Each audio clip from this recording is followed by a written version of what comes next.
Hello guys, welcome to my YouTube channel Phoenix classes. आज हम लोग क्लास 9th का नंबर सिस्टम का सेकंड लेक्चर करने वाले हैं। और लास्ट टाइम पर हमने मेथड 2 बताया था आपको। एक बताया था x + y/2 वाला जो मेथड था, और जो सेकंड मेथड मैंने आपको बताया था दैट वाज कि आप d कैलकुलेट करते हैं और d के बाद साइमल्टेनियसली वेरियस नंबर जो आपको फाइंड आउट करने हैं गिवन टू रैशनल नंबर्स के बिटवीन में, वो आप फाइंड आउट कर लेते हैं। आज जो हम थर्ड मेथड आपको बताने वाले हैं, हम लोगों ने क्या किया था लास्ट टाइम पे, हम लोगों ने पढ़ लिया था कि x + y/2 वाले मेथड से कैसे नंबर फाइंड आउट करते हैं दो नंबर्स के बीच में। दूसरा हमने पढ़ लिया था कि डिनोमिनेटर को सेम करने के बाद वेरियस नंबर्स, हमें जितने नंबर बोले उतने नंबर हम कैसे फाइंड आउट कर सकते हैं। आज जो थर्ड मेथड जो लास्ट टाइम पे हमारा रह गया था उसे हम करते हैं। और जो थर्ड मेथड ये है कि आप डी कैलकुलेट करते हैं। ये एक वेल डिफाइंड मेथड है, बस आपको फॉर्मूला बता दिया जाएगा, इस फॉर्मूले को आपको अप्लाई करना है और आपके जो वेरियस नंबर्स हैं वो आपके कैलकुलेट होते चले जाएंगे। आइए करते हैं। तो जैसे मान लीजिए आपको दो नंबर्स गिवन है, एक नंबर है मान लीजिए x और एक नंबर है आपका y, और आपको इनके पीछे मान लीजिए कुछ n नंबर्स फाइंड आउट करने हैं। You need to find out n numbers between given any two rational numbers. तो अब हम क्या करेंगे, सबसे पहले हम कैलकुलेट करेंगे d। क्या कैलकुलेट करेंगे? d कैलकुलेट करेंगे। और d कैसे कैलकुलेट करेंगे? तो बेटा d का फॉर्मूला है d is equal to y minus x upon n plus 1। यहाँ पर y जो है that is the larger number of the given two number जिनके बीच में आपको नंबर फाइंड आउट करना है। ठीक है, जो x है that is the smaller number जो कि आपको गिवन है। ठीक है, n is the total number of numbers to be find out between two given rational numbers. ठीक है, तो अब आप d कैलकुलेट करेंगे तो d will be y minus x upon n plus 1, और यहाँ से आपका कैलकुलेट हो जाएगा d। जब आपने एक बार d कैलकुलेट कर लिया, अब देखिए हम क्या करेंगे। अब कुछ भी नहीं करना है आपको, बस आपका एक नंबर जैसे x है तो जो नेक्स्ट नंबर हो जाएगा, जो पहला नंबर हो जाएगा x और y के बीच में, तो that will be x plus d। एक नंबर आ गया। दूसरा नंबर आपको बताना है इनके बीच में, that will be x plus 2d। तीसरा नंबर बताना है that will be x plus 3d। Fourth number बताना है that will be x plus 4d। Fifth number बताना है that will be x plus 5d and so on. तो इस तरह से आप वेरियस नंबर्स फाइंड आउट कर सकते हैं। और जो लास्ट नंबर जो हमारा आएगा that will be x plus nd, और इसके बाद फिर आपका क्या आ जाएगा, y आ जाएगा। ठीक है, तो इस तरह से इस मेथड से भी आप वेरियस नंबर्स फाइंड आउट कर सकते हैं किन्हीं भी टू गिवन रैशनल नंबर्स के बीच में। ये मेथड ज़्यादा फेवरेबल नहीं है, बहुत लंबा मेथड है, गलती होने के भी काफ़ी चांसेस होते हैं। बट हाँ, अगर आप स्कूल में आपको कंपल्सरी जैसे किसी क्वेश्चन में आ जाता है कि आपको डी के मेथड से ही आपको नंबर्स फाइंड आउट करने हैं, then you can use this method. Otherwise normally denominator को सेम करने वाला मेथड ही आपको यूज करना है। बाकी जो x + y/2 वाला जो मेथड है और जो ये जो d वाला मेथड है, ये दोनों ही काफ़ी लंबे और कॉम्प्लिकेटेड हैं कहीं ना कहीं। तो बस इन्हें आप तभी यूज करेंगे जब आपको कंपलसरी हो कि आपको इन्हीं मेथड्स को यूज करना है। ठीक है, आगे बढ़ते हैं, कुछ क्वेश्चंस कर लेते हैं।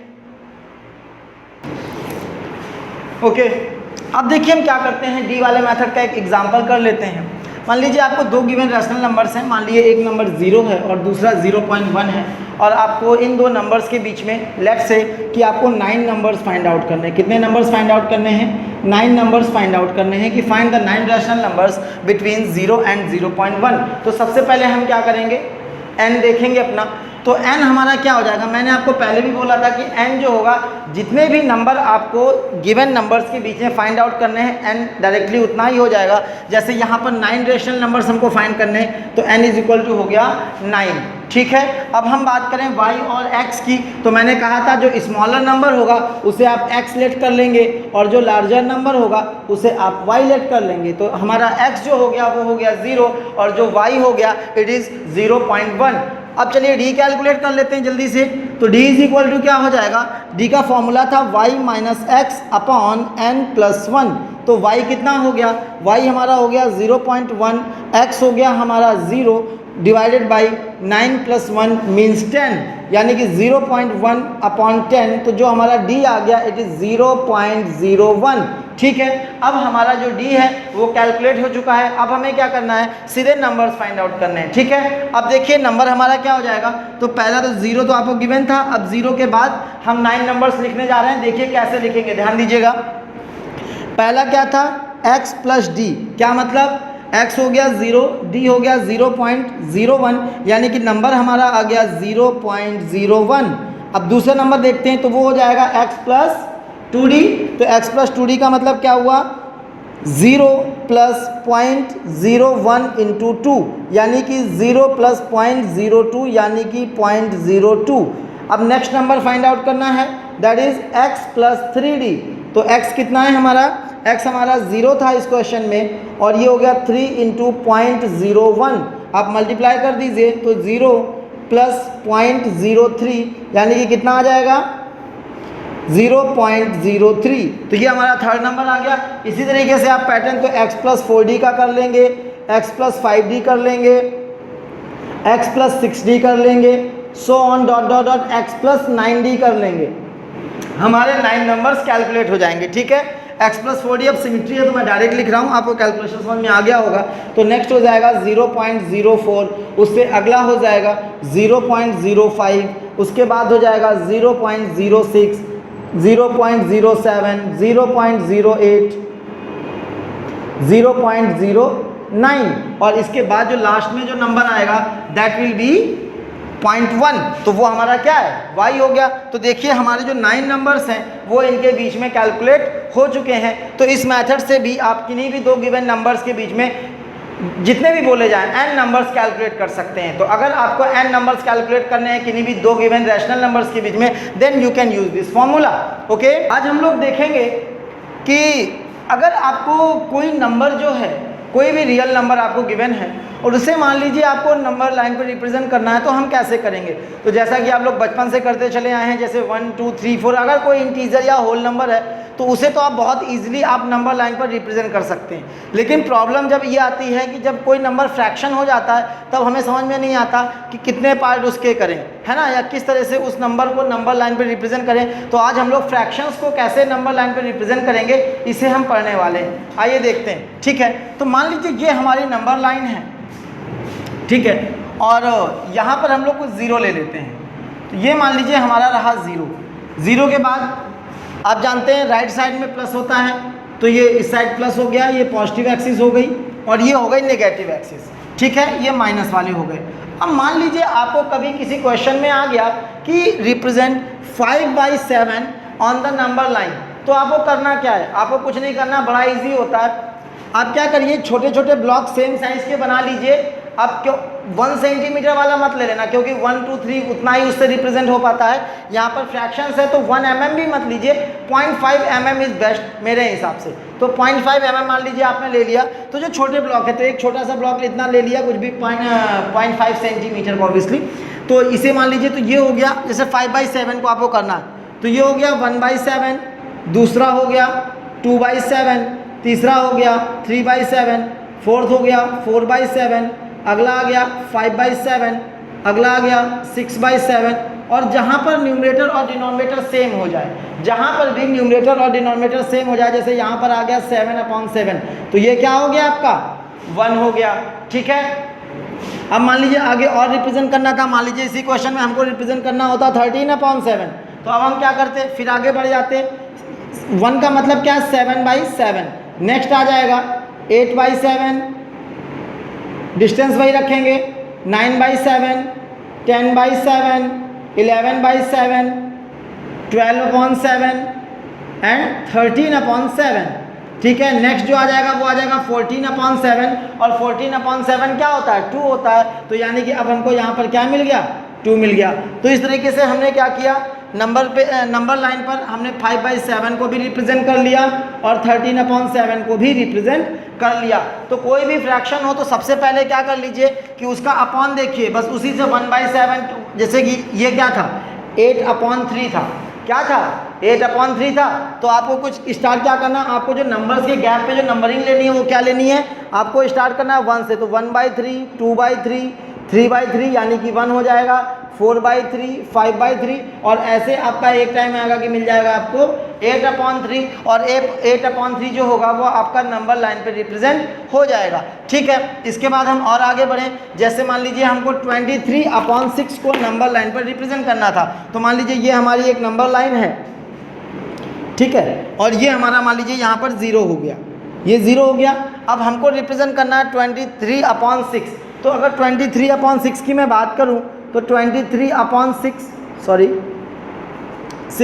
तो अब हम क्या करेंगे, आप ये समझ 23 ब्लॉक्स आपको बनाने हैं। क्या करने हैं? 23 ब्लॉक्स आपको बनाने हैं। हमने ले लिया यहाँ से थोड़ा, इसीलिए मैंने कहा था गैप छोटे लेंगे। अब 1 mm बहुत छोटा हो जाता है तो गलतियाँ हो जाती हैं, बाकी लेने को आप 1 mm भी ले सकते हो, 2 mm के भी आप ले सकते हैं, उसमें भी कोई दिक्कत नहीं, लेकिन सारे 2 mm के ही लेना। 3 mm के ले रहे हो तो 3 mm के लीजिए, लेकिन सारे जो गैप्स होने चाहिए वो 3 mm के होने चाहिए। अल्टीमेटली जो आप गैप ले रहे हो वो इक्वल होना चाहिए, है ना। और नंबर आप जैसे आप देख रहे हो कि जैसे 23/6 को रिप्रेजेंट करना है, तो 23/6 को रिप्रेजेंट करना है, इसका मीनिंग ये कि आपको 23 ब्लॉक्स चाहिए कि नहीं चाहिए। तो 23 ब्लॉक्स ऐसा डायमेंशन आप लीजिए कि 23 ब्लॉक्स जो हैं वो आपकी कॉपी में ईजिली आ सके। समझ रहे हैं आप? नहीं समझ रहे हैं? नहीं समझ रहे हैं तो आगे आइए देखिए, मैं करके दिखाता हूँ, ठीक है। तो जैसे पहला जो हो जाएगा हमारा, ये हो गया 1/6, दूसरा हो गया 2/6, तीसरा हो गया 3/6, 4/6, 5/6, 6/6, ठीक है। 6/6 क्या हो गया? 1 हो गया। ऐसे ही आगे 7/6, 8/6, 9/6, 10/6 एंड सो ऑन, ऐसे करते जाएंगे। तो एक जगह क्या आ जाएगा, अब देखिए यहीं पे आ जाएगा 11/6 और 12/6, यानी कि कितना आ जाएगा? 2 आ जाएगा। ऐसे ही आप सो ऑन करते करते 11, 12, 13, 14, 15, 16, तो एक टाइम पे आ जाएगा 23/6, ठीक है। तो अब हमारा जो 23/6 है वो नंबर लाइन पे रिप्रेजेंट हो चुका है। बस आप ये याद रखा करिए कि जैसे कि जब 6/6 आ गया तो वो 1 हो गया, 12/6 आ गया तो वो 2 हो गया, ऐसे ही एक टाइम पे 18/6 आएगा तो वो क्या हो जाएगा? 3 हो जाएगा। तो आप इस तरह से किसी भी फ्रैक्शनल नंबर को नंबर लाइन पर रिप्रेजेंट कर सकते हैं, चाहे वो फ्रैक्शन हो और चाहे वो इंटीजर हो, ठीक है। अच्छा, जैसे ही हमने इधर पॉजिटिव साइड में किया है, बाय द सेम लॉजिक आप उस साइड नेगेटिव एक्सिस पे भी कर सकते हैं। चलिए एक एग्जांपल ले लेते हैं। मान लीजिए आपको माइनस का 2.4 रिप्रेजेंट करना है, ठीक है। We need to represent -2.4 on number line. हमें -2.4 को नंबर लाइन पे रिप्रेजेंट करना है। तो हम कैसे करेंगे? तो सबसे पहले अब देखिए डेसिमल के एक प्लेस तक है, तो ये तो आप बचपन में सीख चुके हैं, बहुत आराम से कर भी सकते हैं। 0.1, 0.2 के ब्लॉक ले लेते हैं। 1m जो स्केल हमारा नॉर्मल स्केल जो होता है उस पर जो गैप होते हैं सीधे सीधे वही वाला स्केल बन जाता है। लेकिन अगर मान लीजिए वैसा नहीं बन रहा है तो हम कैसे करेंगे? इसको आप क्या करिए, 2.4 है, पहले फ्रैक्शन में कन्वर्ट कर लीजिए। तो फ्रैक्शन में कन्वर्ट करेंगे तो कैसे करेंगे? डेसिमल हटाएंगे, 1 आएगा, एक नंबर है तो 0 आ गया, ये तो सबको आता ही होगा। तो -24/10। तो अब इसे सबसे पहले हम क्या करेंगे? सिंपलेस्ट फॉर्म में कन्वर्ट करेंगे, लास्ट टाइम पे पढ़ाया था, ध्यान रखिए। तो इसे हम किससे डिवाइड कर दें? 2 से, शायद 2 5 से, बिल्कुल। तो ये आ जाएगा -12/5। अब आइए इसे नंबर लाइन पर रिप्रेजेंट करते हैं। कैसे करेंगे? ये रही मेरी नंबर लाइन, ठीक है, ये रहा हमारा 0, ठीक है। अब नेगेटिव नंबर रिप्रेजेंट करने हैं तो 0 को साइड शिफ्ट कर लेते हैं ताकि हमारे पास जगह बनी जाए, है ना। तो अब कहाँ से स्टार्ट होगा? फिर से वही 1/5, 2/5, 3/5, 4/5, 6/5, 7/5, और ऐसे करते करते एक टाइम पे क्या आ जाएगा? 12/5 आ जाएगा, ठीक है। तो स्टार्ट करते हैं।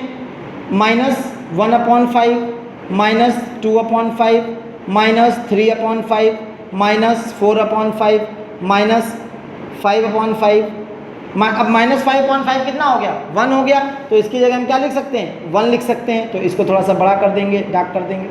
नेक्स्ट -6/5, -7/5। अब जैसे एक साथ लिखते हैं तो काफ़ी हौच पौच हो जाता है कॉपी में। तो आप क्या करिए, एक बार नंबर नीचे लिखिए और एक बार ऊपर लिखिए, तो आपकी काफ़ी साफ सुथरी बनी रहेगी, मैम अच्छे नंबर दे देंगे, है ना।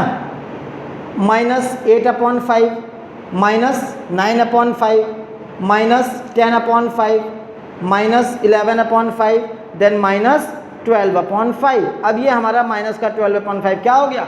आ गया है, ठीक है। बस हमारा देखिए नंबर क्या हो गया? रिप्रेजेंट हो गया। बस एक चीज़ याद रखना कि ये जो गैप्स हैं ये सारे इक्वल होने चाहिए, इनमें भी कोई भी डिफरेंस नहीं होना चाहिए। अगर आप डिफरेंस कर देते हैं तो फिर गलत हो जाएगा, ठीक है। तो इसलिए गैप हमेशा सेम होना चाहिए। और आप एक बार स्केल भी लिख लीजिए, आप स्केल लिख दिया करिए। स्केल फैक्टर क्या होता है? मतलब कितनी डिस्टेंस से आपने कितना नंबर रिप्रेजेंट किया है, वो उस नंबर लाइन का स्केल कहलाता है, ठीक है। तो जैसे इसमें हम क्या कर रहे हैं, अब नॉर्मल जैसे जो डिनोमिनेटर है, जैसे इसमें हमें 6 था तो हमने 1/6 से गैप लिए थे, है ना। जैसे ये क्वेश्चन था, इसमें हमने 1/5 के गैप लिए थे। तो जो आपने एक गैप लिया, जैसे मान लीजिए आप 0.5 mm से रिप्रेजेंट कर रहे थे, सॉरी 0.5 mm नहीं, 0.5 सेंटीमीटर, ठीक है। तो आप 0.5 सेंटीमीटर से रिप्रेजेंट कर रहे थे, तो आप क्या करिए, 0.5 सेंटीमीटर इज इक्वल टू 1/5 आपने ये ले लिया, तो ये आपका हो गया स्केल फैक्टर। मान लीजिए आप 1 mm इज इक्वल टू 1/5 ले रहे थे, तो आप यहाँ पे लिख देते 1 mm इज इक्वल टू 1/5, ठीक है। अगर आप 1 सेंटीमीटर का गैप ले रहे थे तो आप लिख देते 1 सेंटीमीटर इज इक्वल टू 1/5, ठीक है। तो ये हमारा हो जाएगा स्केल फैक्टर। इस मेथड से आप इस तरीके से किसी भी फ्रैक्शन को नंबर लाइन पर आप इजीली रिप्रेजेंट कर सकते हैं, ठीक है। तो अब देखिए जो हमने अभी नंबर निकालने, फाइंड आउट करने बताया, आप उनकी प्रैक्टिस कर लीजिएगा। बुक्स वगैरह हैं वेरियस, तो उन बुक से लगा लीजिएगा। अगर किसी को कोई डाउट आता है तो आप मुझे टेलीग्राम पर मैसेज कर दीजिए या फेसबुक वगैरह पे कमेंट करके आप मुझसे क्वेश्चन जो भी जानना चाहें वो आप पूछ सकते हैं। लिंक जो है वो डिस्क्रिप्शन में लगे हुए हैं, तो आप लिंक से आप जो भी टेलीग्राम का लिंक है या हमारा इंस्टाग्राम या फेसबुक का जो भी लिंक है उसमें आप मुझे टेक्स्ट करके भी आप मुझसे नंबर जो भी डाउट्स है वो आप कंफर्म कर सकते हैं, ठीक है। अच्छा, अभी हम थोड़े से कुछ नॉर्मल, तो न्यूमेरिकल तो मैं नहीं करा रहा क्योंकि आप जो नंबर करिए क्वेश्चन, अगर नहीं आता है तो आप पूछ सकते हैं, बाकी इजी क्वेश्चन से आपसे हो जाएंगे, ठीक है। आइए थोड़ा सा लॉजिक पे बात कर लेते हैं। जैसे कुछ जैसे every natural number is a whole number, क्या ये ट्रू है? तो देखिए होल नंबर हमारे क्या होते थे, होल नंबर हमारे होते थे 0 1 2 3 4 5 6 टिल इन्फिनिटी। नेचुरल नंबर हमारे क्या होते थे 1 2 3 4 टिल इन्फिनिटी। तो बिल्कुल जो हमारे जितने भी ये नेचुरल नंबर हैं ये सारे होल नंबर में भी तो हैं। तो यानी कि और लास्ट टाइम पे भी मैंने आपको बताया था कि every natural number is a whole number but every whole number is not a natural number. हर एक नेचुरल नंबर होल नंबर होता है, लेकिन हर एक होल नंबर नेचुरल नंबर नहीं होता है। क्यों नहीं होता? क्योंकि होल नंबर में 0 होता है और 0 नेचुरल तो नहीं है। 0 का तो आविष्कार हुआ था, आर्यभट्ट ने किया था, 1 का तो नहीं हुआ था आविष्कार, है ना। तो इसलिए ये जो स्टेटमेंट है every natural number is a whole number, it is true, क्योंकि सारे जितने भी नेचुरल नंबर हैं 1 से स्टार्ट होते हैं, 1 के बाद इन्फिनिटी, तो ये होल भी हैं, तो इसलिए ट्रू हो गया। Every whole number is a natural number, पिछली एक्सप्लेनेशन में क्लियर होगा। तो ये क्या हो गया, फॉल्स हो गया, क्योंकि होल नंबर में 0 भी होता है और 0 एक नेचुरल नंबर नहीं है, 0 एक प्राकृतिक संख्या नहीं है, ठीक है। Every integer is a whole number और every integer is a whole number. अब बताइए आप सही है कि गलत, लेकिन ध्यान दीजिए इंटीजर क्या होते हैं। इंटीजर हमारे -इन्फिनिटी से लेके +इन्फिनिटी तक कंप्लीट नंबर जिनका फ्रैक्शनल पार्ट 0 होता है, मतलब डेसिमल के बाद सीधे क्या आ जाए 0 आ जाए, उसके डेसिमल के बाद कोई नंबर नहीं होना चाहिए उसमें। तो इंटीजर हमारे कैसे होते हैं, -इन्फिनिटी से -3 -2 -1 0 1 2 3 एंड टिल +इन्फिनिटी। तो क्या ये सारे हमारे होल नंबर हैं? जी नहीं, होल नंबर हमारे 0 के बाद होते हैं, 0 के पहले नहीं होते हैं, लेकिन इंटीजर हमारे नेगेटिव भी हो सकते हैं, ठीक है। तो हर एक इंटीजर जो होगा वो होल नंबर की कैटेगरी में नहीं जा सकता है। इसका मतलब every integer is a whole number, it is a false statement, ठीक है। Every integer is a rational number, every integer is a rational number. Rational number की डेफिनेशन मैंने क्या बताई थी, each and every number which can be represented in the format of p upon q where q does not equal to 0 and p should be integer as well as q should also be N integer, ठीक है। तो बोला गया है every integer is a rational number, तो कोई भी integer होगा, तो मैंने आपको बताया था हर एक, जैसे ये 3 है तो 3 क्या है, एक इंटीजर है, तो 3 का मतलब क्या हुआ, किसी भी इंटीजर में /1 होता है, ये अंडरस्टूड है। तो देखिए 3 का मतलब 3/1 ये हो गया, p ये हो गया, q और ये नॉट इक्वल टू 0 है। इसका मतलब ये किसी कैटेगरी में जाएगा, रेशनल की कैटेगरी में जाएगा। और मैंने आपको पहले ही बताया था कि ऑल इंटीजर्स, होल नंबर्स, ये जितने भी हैं नेचुरल नंबर्स, ये सब हमारे किस में आएंगे, रैशनल नंबर में ही आएंगे, ठीक है। तो every integer is a rational number बिल्कुल ट्रू है। एग्जांपल के लिए आप 3 को 3/1 करके समझ सकते हैं, ठीक है। अगला हम बात करें every rational number is an integer. Every rational number is an integer, बिल्कुल फॉल्स स्टेटमेंट है। कैसे भाई, एवरी रैशनल नंबर, तो भैया उसमें 1 2 3 भी आएंगे, बड़ी खुशी की बात है, हो गए इंटीजर, रैशनल भी हो गए, बड़ी अच्छी बात है, ऊपर भी किया था हमने। अच्छा, कल को भैया 5/4 आ गया, तब आप क्या करेंगे? अब 5/4 आ गया तो ये इंटीजर है क्या? नहीं है, क्योंकि अगर पहली बात तो अगर इसको हम रिप्रेजेंट करें, इंटीजर वही होते हैं जिनके डिनोमिनेटर में 1 होता है, पहली चीज़ है ना। और तो यहाँ पर तो 4 आ गया, तो ये इंटीजर तो नहीं है, ये एक फ्रैक्शन हो गया। और बाकी अगर आप चाहें डेसिमल में भी कन्वर्ट करें इसको, तो 4 1 जा 4, 4 2 जा 8, 4 5 जा 20, तो सॉरी 1.25 आ जाएगा हमारा। तो जब ये 1.25 आ जाएगा तो ये तो फ्रैक्शन में हो गया। तो इसीलिए every rational number is not a integer. तो ये रैशनल तो है, देखो 5/4 के फॉर्मेट में था, लेकिन ये इंटीजर नहीं है, तो इसलिए ये स्टेटमेंट कैसी हो गई? फॉल्स। ठीक है, अगला देख लेते हैं। Every rational number is a whole number. Every rational number is a whole number. तो every rational number whole number, तो होल नंबर भी हमारे क्या होते हैं? 0 प्लस नेचुरल नंबर होते हैं। ठीक है, बात की है रेशनल नंबर की, रेशनल नंबर से फ्रैक्शंस भी आते हैं और होल नंबर और नेचुरल नंबर में फ्रैक्शन नहीं आते हैं, सबको पता है, 10 बार बता चुका हूँ। तो इसलिए ये भी क्या हो जाएगी? फॉल्स हो जाएगी। ठीक है, तो इसके साथ ही ये एक्सरसाइज हमारी कंप्लीट होती है। इसके जो डाउट्स हैं उनको आप कर, जो एक्सरसाइज क्वेश्चंस हैं उनको आप कर लीजिएगा। अगर आपको नहीं आते हैं तो आप फिर हमसे पूछ सकते हैं डायरेक्टली। ओके गाइस, तो आज के लिए इतना ही रखते हैं। अब वीडियो को देखिए कैसा लगता है, कैसे लगता है। अच्छी लगी तो अच्छा कमेंट करिए, बुरी लगी तो बुरा कमेंट करिए, लेकिन कमेंट जरूर करिए। ठीक है, लिंक हमारे नीचे दिए हुए हैं, वहाँ पर जाके हमको फॉलो करिए। टेलीग्राम पर फॉलो करिए, इंस्टाग्राम पर फॉलो करिए, फेसबुक पर फॉलो करिए, और जितना ज़्यादा से ज़्यादा शेयर कर सकें शेयर करिए, चैनल को सब्सक्राइब करिए। And it's all for today. Thank you very much. God bless you all.